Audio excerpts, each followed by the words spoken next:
किसी महान इंसान ने कहा था, तुम अपना भविष्य नहीं बदल सकते, मगर तुम अपनी आदतें बदल सकते हो, और तुम्हारी यही आदतें बेशक तुम्हारा भविष्य बदल देगी।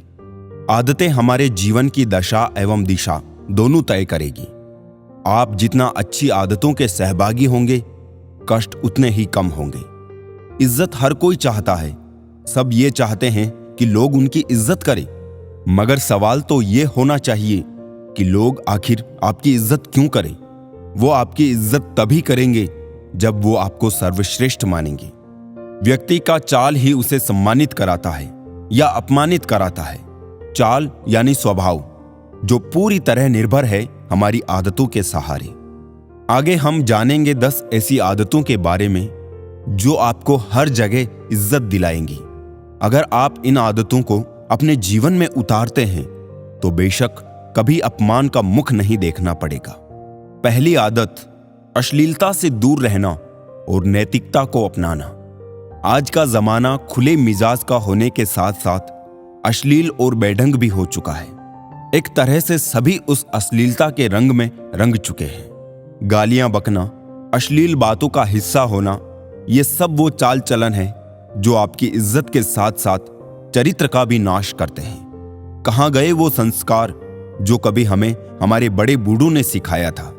आज के समय में ऐसे लोग खोजने पर भी नहीं मिलते जिनमें वही नैतिकता और संस्कार है जो हमारे गुरु ने, हमारे माता पिता ने, हमारे ग्रंथों ने हमें सिखाया है। संस्कारी बुद्धि रखने वाले व्यक्ति की हर कोई इज्जत करता है, सम्मान करता है, इसलिए नैतिकता एवं संस्कार से जुड़े रहे। दूसरी आदत, व्यस्त रहना। आज के समय में जो जितना खाली रहेगा, भाव उसे उतना ही कम मिलेगा। अगर सबके लिए हर वक्त तैयार रहोगे तो याद रखना, तुम्हारे वक्त पर हमेशा नकार दिए जाओगे। बेहतर होगा अपने धनी कामों में व्यस्त रहना सीखिए। यहां व्यस्त लोगों की कद्र ज्यादा होती है। जो खाली बैठे होते हैं या खाली बैठे दिखते हैं, उन्हें यह जमाना बड़ा सस्ता मानता है। इसलिए जो जितना व्यस्त रहेगा वो उतना ही कम दिखेगा, और जो जितना कम दिखेगा जमाने की नजर में उसकी अहमियत उतनी ही ज्यादा होगी। इसलिए व्यस्त रहे, मस्त रहे। तीसरी आदत, अभिमानी नहीं स्वाभिमानी बनो। स्वयं ईश्वर ने कहा है, वो व्यक्ति कदापि गलत नहीं जो अपने स्वाभिमान के लिए लड़ा है। अभिमान होना गलत है, मगर स्वाभिमान होना उचित है। जिस व्यक्ति को खुद की कद्र नहीं, दूसरे क्या उसकी कद्र करेंगे। जमाने में इज्जत पाने के लिए पहले खुद का स्वाभिमान दिखाना पड़ता है। स्वाभिमानी होने से मतलब है कि आप ना तो किसी की मदद किसी उपेक्षा के साथ करें और ना ही किसी स्वार्थ के खातिर अपने चरित्र को मैला करें। जिस पर हक है वही राज करें, जो अपना नहीं है उसे बस नजरअंदाज करें। स्वाभिमानी व्यक्ति कई दफा लोगों को खटकता है, लेकिन यही व्यक्ति सूर्य की तरह चमकता है। चौथी आदत, विचारों और शब्दों पर नियंत्रण रखना सीखिए। शब्द बाद में बनते हैं, पहले हमारे विचार खुलते हैं। इसीलिए पहले ही कहा है कि विचारों पर नियंत्रण रखना सीखिए। आपके मस्तिष्क में हर रोज कई तरह के विचारों का आदान प्रदान होता है। इनमें से अधिकतर आपके किसी काम नहीं आते, मगर किसी के बारे में गलत सोच रखना, जलन का विचार रखना, बदले की भावना रखना और स्वार्थ के लिए दोस्ती करना, कुछ ऐसे नीच विचार है जो आने मात्र से व्यक्ति अपवित्र हो जाता है, और ये आपके मस्तिष्क को खोखला भी करते हैं। और जब एक दफा ऐसा हो गया तो फिर आपकी जुबान पर आते इन्हें देर नहीं लगती। जिसके विचार, जिसकी जुबान इतनी घटिया हो, ऐसे व्यक्ति को कोई पसंद नहीं करेगा। ऐसे में अपने विचारों और शब्दों को समझदारी से चुनें। यही आप में एक बेहतर व्यक्ति का चयन करते हैं। पांचवी आदत, सर्वश्रेष्ठ बनिए। पढ़ाई में तेज बनिए, दौलत में धनी बनिए, आदमी में आदर्श बनिए, शख्सियत में महान और दयावान बनिए। लोग श्रेष्ठ भी नहीं, सर्वश्रेष्ठ लोगों को पूजते हैं। आप जिस भी काम में हो उसमें खुद को सर्वश्रेष्ठ बनाइए, खुद को सबसे बेहतर साबित करिए, लोगों की नजरों में बेहद खास बनिए। एक बार आप सर्वश्रेष्ठ बन जाएंगे, सब आपकी इज्जत करने लग जाएंगे। छठी आदत, मदद का हाथ बढ़ाइए। मददगार लोगों के लिए यह जमाना हमेशा सहानुभूति जताता है। जीवन में अगर आप लोगों के प्रति दयालु रहेंगे, उनके प्रति मदद का हाथ बढ़ाएंगे, तब वो बेशक आपकी इज्जत करेंगे, कद्र करेंगे। मदद करने वाले लोगों का हमेशा भला होता है।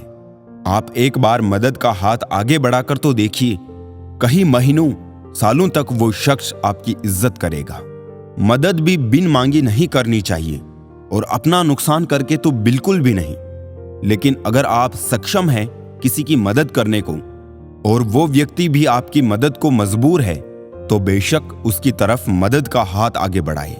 मदद करने का स्वभाव आपके उपस्थिति एवं अनुपस्थिति दोनों ही अवस्था में आपको इज्जत दिलाएगा। 7वीं आदत, अनुशासित रहो।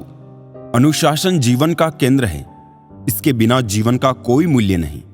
जो व्यक्ति अनुशासन के मार्ग पर चलता है, उसकी हर कोई इज्जत करता है। अनुशासित होकर आप हमेशा सकारात्मक एवं प्रभावशाली नजर आएंगे, जिससे आप बहुत अच्छे नामों से पहचाने जाएंगे। अनुशासन में सभी आते हैं। आपके विचार, बोली एवं स्वभाव का ढंग, नियम ना तोड़े और हितकारी कार्यों को करें। उन कामों को करें जिससे आपकी प्रतिष्ठा बढ़े, आपकी दृष्टता अटल रहे। अनुशासित होकर आप कई लोगों तक बहुत ही सकारात्मक संदेश पहुंचा सकते हैं एवं उनसे खूब लोकप्रियता भी पा सकते हैं। 8वीं आदत, कभी किसी के सामने हाथ ना फैलाएं।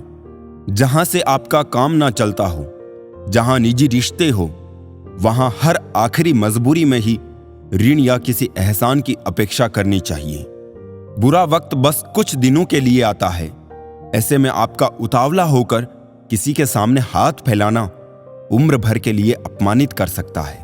क्योंकि एक बार आपने जिसके सामने हाथ फैला दिया, अगली बार हो सकता है आप उनसे गलत मुद्दों पर भी उनसे बहस ना कर पाए, क्योंकि वहां आपके जवाब के तर्क में उनके पास वो एहसान या कर्ज होगा जो उन्होंने आपको कभी दिया था।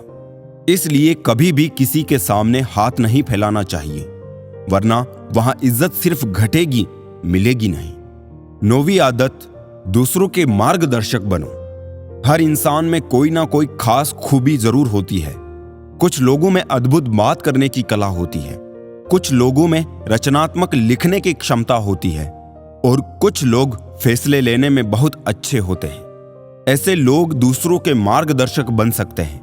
ऐसी किसी विशेष कला जिसमें आप महारथी हो, दूसरों को सिखाकर इसमें आप उन्हें आगे बढ़ा सकते हैं। उन्हें सही गलत का पाठ पढ़ा सकते हैं। अपने से छोटों को आगे बढ़ने का रास्ता दिखा सकते हैं। ये एक बेहतरीन इंसान का सबसे बड़ा लक्षण है। जब आप दूसरों के मार्गदर्शक बनते हैं अथवा जब वो आपसे सीखते हैं, तब वो आपकी इज्जत करने के साथ साथ दिल से आपकी सारी बातों को स्वीकारते भी हैं और आपके सच्चे साथी बनते हैं। इसीलिए इज्जत पाने के लिए दूसरों का मार्गदर्शक बनना बेहतरीन है। 10वीं आदत, जिम्मेदार बनो। ये दुनिया, ये जमाना, ये समाज, ये सभी जिम्मेदार लोगों का मोहताज है। अगर यही जिम्मेदार लोग अपनी जिम्मेदारी छोड़ दे तो सब एक पल में ध्वस्त हो जाएगा। तभी तो एक IAS अधिकारी का इतना सम्मान होता है। क्यों? क्योंकि वो पूरे जिले की जिम्मेदारी लेता है। आर्मी कैप्टन को इतनी इज्जत मिलती है। क्यों? क्योंकि देश की सुरक्षा की जिम्मेदारी वो लेते हैं। बिना जिम्मेदार हुए इज्जत की अपेक्षा करना वाकई में फिजूल है। सारा जमाना आपकी इज्जत करेगा, पहले जिम्मेदार तो बनो। पहले खुद की, फिर खुद के हालातों की और फिर अपने समाज, अपने लोगों की जिम्मेदारी लेना सीखो। सही को सही और गलत को भी सही करना सीखो। हर कोई आपकी इज्जत करेगा।